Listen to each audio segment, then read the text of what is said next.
yourself trying to figure out what to do. This is about you in partnership with God, seeking the Lord about what he wants to do in your church in the coming days. So here's what we're going to do. I'm going to have you gather together in little groups, circles, please. 4 or 5 people in a circle. Not 2, not 1, not 17. 4 or 5 people in a circle. And my recommendation, because I want to get you up here kind of close to me, and I'll still be speaking partly to the camera and then partly to you, but I think we could do a couple of circles up here and maybe one on each side, and that may be just almost enough for us. We might have to put another extra one maybe off over by the wall there or something.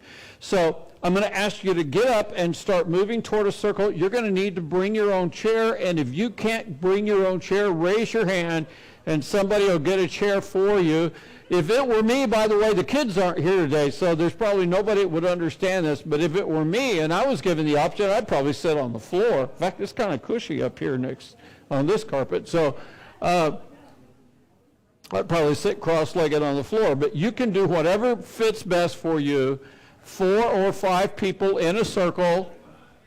We're helping you get there. Yeah, come on, everybody move. Isn't this mean of me? I'm making you move at this hour on Sunday morning.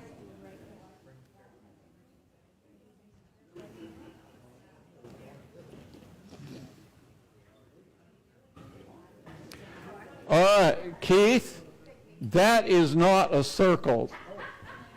That's a half moon, buddy. Yeah. All right, we put a circle up here. We've got it starting one over there. 4 or 5 people in a circle.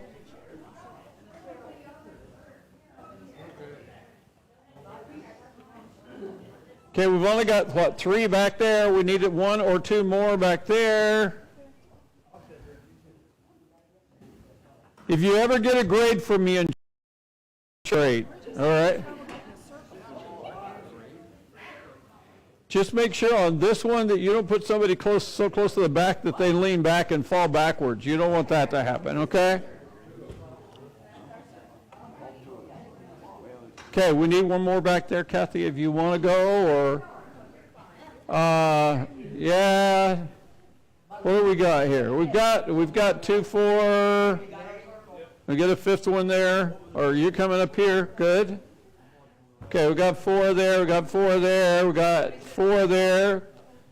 Man, you guys took me literally, and you're all ended up in circles of 4. Is there only 3 here? There's one back there. There's a person over there. He's watching the door. The door's locked. Come on up. He's watching the door. There you go. Come on. Yay.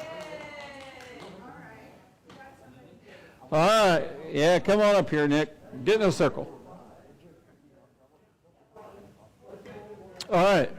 Get ready for instructions. We were going to put a timer up for this, but I forgot, Don. That's all right. I think it's already taken us over 3 minutes, so. All right. During this time, you guys quietly talk together, but during this time, if you're at home, this is a great time for you to move.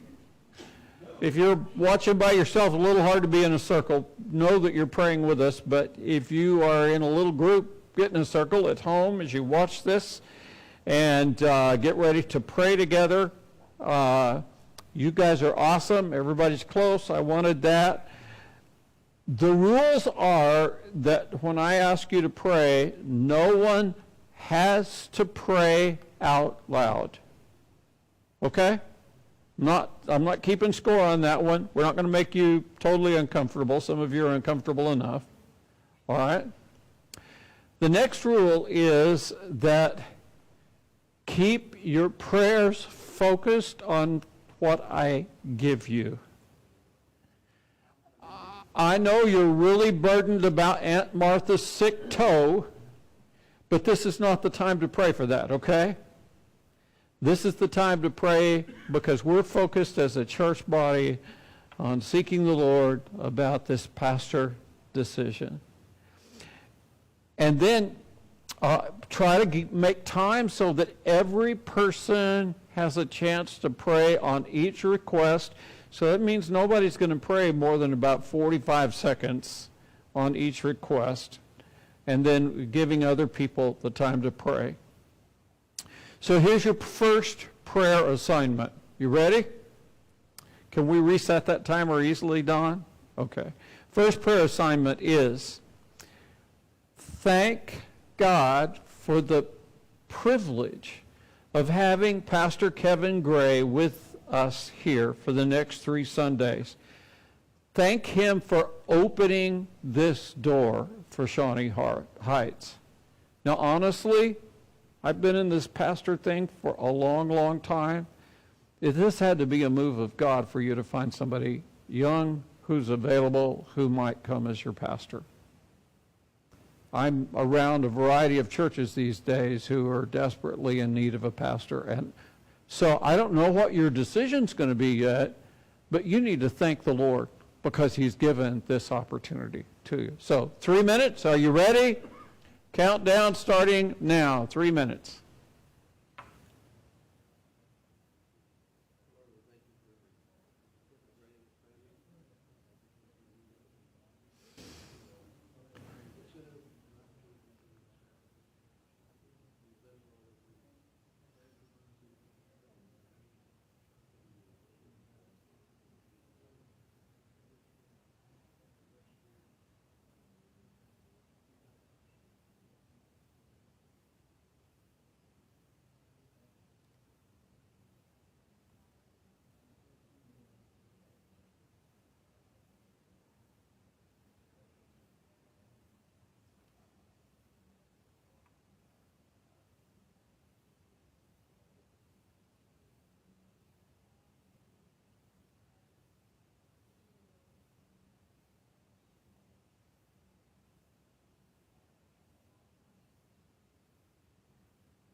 Okay, your 3 minutes is up.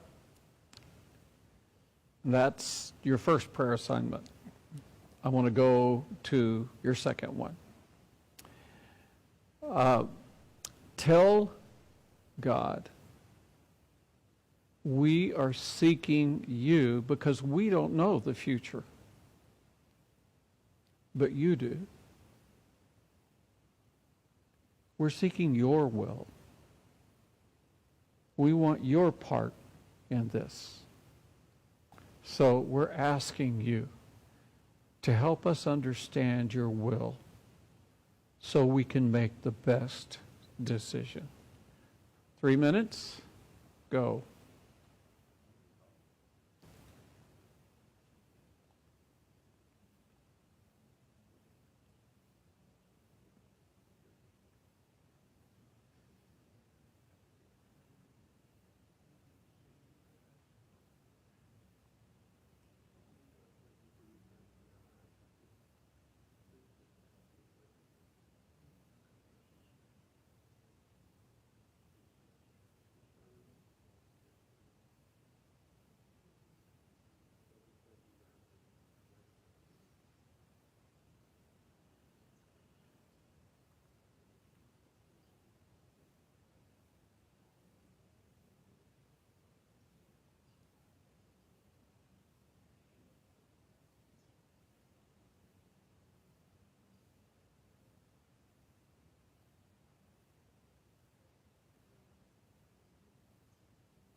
Okay. Your next prayer assignment is to say to God, we trust you. We trust you.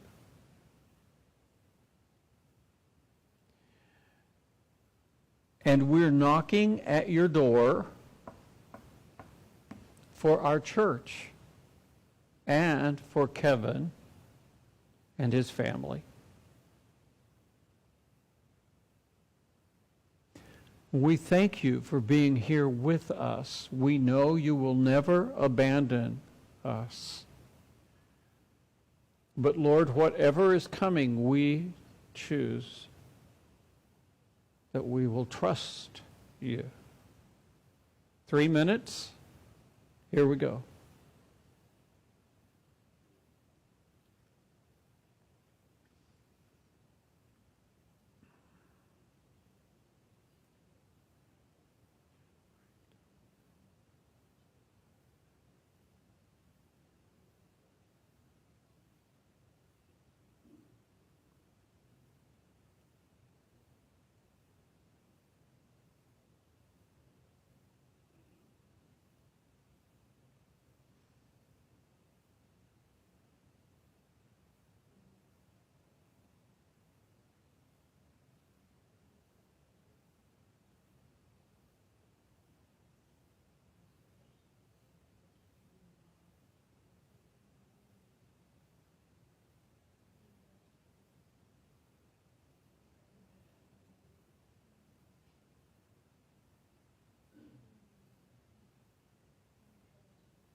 All right, we're going to close in a slightly different way.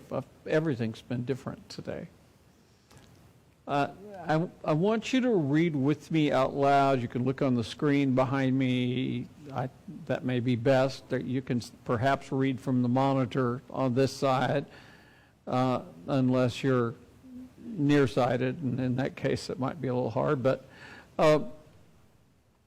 we're going to read two sections of Matthew that are not a part of the sermon, where Jesus made promises about prayer. So I want you to read with me out loud Matthew 18, 19, and 20. I know you know Matthew 28, 19, and 20. This is Matthew 18, 19, and 20. And let's read out loud what Jesus said. He said, "Again I say to you, that if two of you agree on earth about anything that they may ask, it shall be done for them by my Father who is in heaven. For where two or three have gathered together in my name, I am there in their midst." Isn't that comforting? Agreeing in prayer today, and the promise of the Lord about agreeing in prayer, because he has said, we've gathered in his name, he is here. The second one is found in Matthew 21, verse 22. Let's again read together. "And whatever you ask in prayer, believing, you will receive it all." Going back to the sermon, Matthew chapter 7, Jesus gave a couple of verses, 3 verses actually, in follow-up to ask, seek, and knock that we read earlier. And here's what Jesus said. He said, "What person is there among you, when his son asks for a loaf of bread, will give him a stone? Or if he asks for a fish, he will not give him a snake, will he? If you, despite being evil, know how to give good gifts to your children, how much more will your Father who is in heaven give good gifts to those who ask him?" Some of you may wonder, we've had different little conversations with different ones of you, but so from my chair, what is it like to sit here during this time with you, having a prospective pastor under consideration, trying to decide God's will about it? And I want you to know that Kathy and I have prayed literally for months with you about these decisions.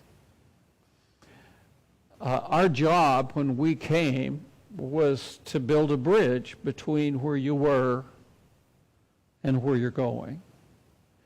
And if this is that time, then that means that we were able, by God's grace, to do what he called us to do. All right? Yeah. And so, honestly, I am thrilled and amazed by the possibility of Kevin coming. I have not met him. Kathy and I are going to be out of town next weekend, but we hope to be here 2 weeks from now, his second weekend with you. And yet, if we're here, we'll slip in and we'll come to the service like everybody else. We'll greet you. We'll still hug Shirley and all of those things. But we will not make private comments to you about what we thought of Kevin. You're not seeking our will. You're seeking God's will. And we came, somebody asked me this in a different setting the other night, and it's not somebody from here, but somebody said, what's that like when, they're getting ready to make this decision and you're the interim pastor or whatever? I said, well, the Lord convicted me, if I'm going to be an interim pastor somewhere, my job is to pray that the church will get ready and communicate well together in the decision they must make. Somebody asked me about another place I had been interim pastor and said, did you think that was a good decision?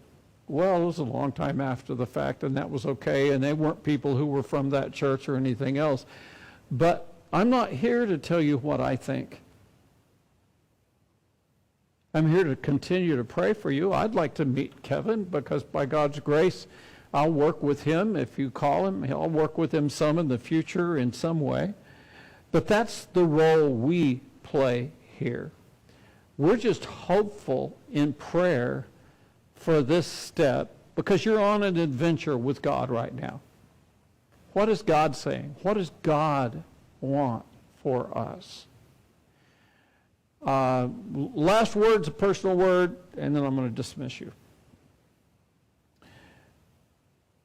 In one way, shape, or form, the details would be different, but you guys please understand, I was a Kevin at one time in my life. I was a young guy with no experience, maybe a little bit of training, and yet with a heart that I knew God had called me. Oftentimes, I've looked back to that first church that I pastored and thought about some of the stalwarts that were in that church that hung tight. Even in some times, that church had we had a wave break in that was amazing early on with a whole bunch of new people, and God was just working. And then it was one or two key people left, and it was like the air all came out of the balloon. And I said later, when I looked back at those painful times when then a lot of the same ones who came left and all that stuff, that I learned to look around the room and see the ones who stayed and how faithful they were.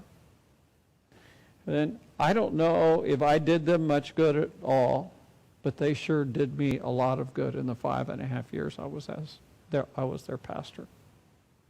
I was a Kevin at one time.